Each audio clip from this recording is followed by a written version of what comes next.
na dagiti agdang mga paka-kumikuman tayo tatas. Well, nagmetman ta nakasubyak man dito ilimi a pinilin for a while kat adak iti na dumaduma nga regions iti Pilipinas, 18 nga regions, being the interim national president, siya ti vice chairman iti regional elections.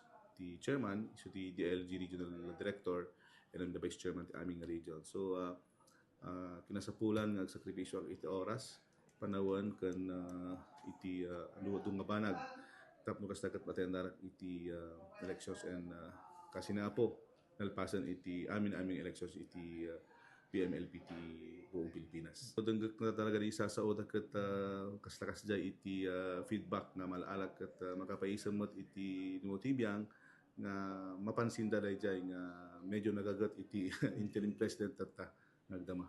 Not only because I am the vice chairman iti election committee, but it's a good thing to see no nati condition mat iti nadumodumang region tayo in aid of legislation kasi nang nangaron natatat ada iti local legislative award napintas nga intay makasalita ken mangagan no nyaman dagiti pagkurkurangan ken problema mat tinadumodumang region.